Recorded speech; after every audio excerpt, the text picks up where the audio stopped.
With Manchester United suffering 3 defeats in their last 4 games, the pressure is mounting on Red Devils boss Ole Gunnar Solskjaer. The Norwegian boss is yet to lift silverware since he first came to the Old Trafford dugout in late 2019, but has been boosted by a brilliant transfer window that has seen the likes of Cristiano Ronaldo, Jadon Sancho and Rafael Varane join his squad. But defeats to young boys, West Ham and Aston Villa in 3 different competitions have raised questions whether Solskjaer is the right man to take the club forward.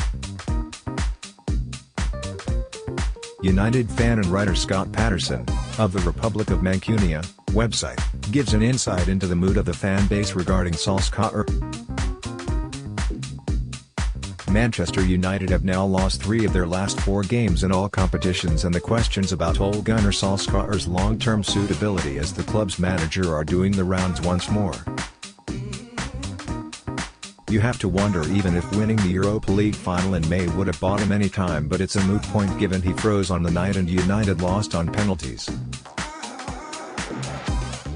Being 1 point off the top, in a remarkably better position than this time last season, as well as being in the midst of the longest unbeaten away stint of any club in the history of the English top flight, certainly isn't allowing for much leeway. There are mitigating factors in all the defeats. Aaron Wan-Bissaka was sent off with an hour left to play against Young Boys, and Cristiano Ronaldo was denied a clear penalty, before a late mistake from Jesse Lingard saw him essentially assist the winner for the opposition. Against West Ham, Lingard's appeals for a penalty were waved away, despite referee John Moss having a perfect view of Mark Noble pulling his former loanee teammate to the ground in the box.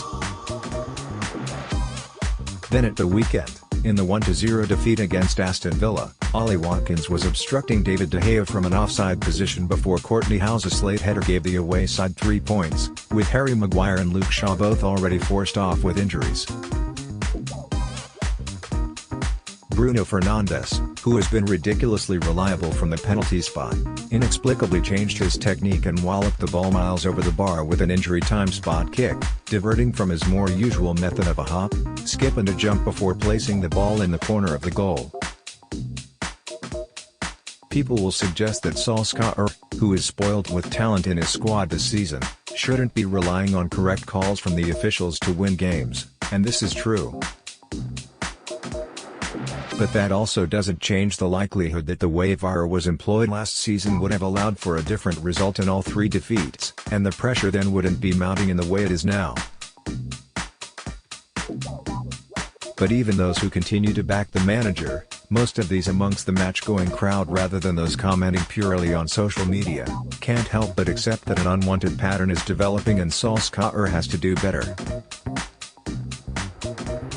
United had over 60% possession against David Moyes' side in the League Cup, and 3 times as many shots, but couldn't find the back of the net once.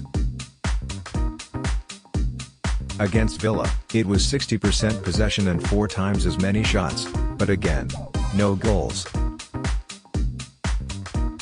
The game against Villarreal on Wednesday, which will see fans at Old Trafford for the 3rd time in a week, suddenly has plenty riding on it.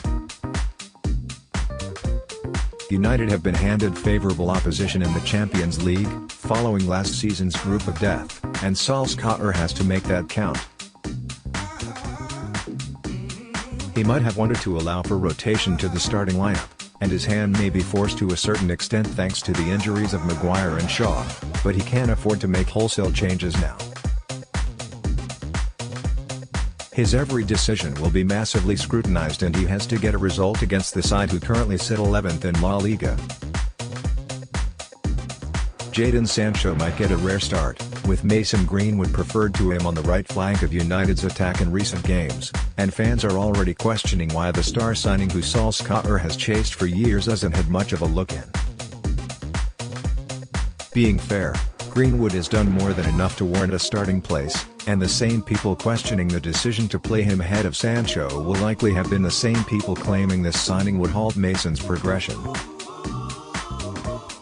But the manager has to find the right balance between the two. Gary Neville has claimed that when he watches United he sees a team of individuals, relying on big moments, rather than a cohesive side with a clear aim. No tactics, just vibes has become a regular criticism of the manager on social media, but it's hard to see how Solskjaer has improved United's final league position every season has been at the club by purely winging it.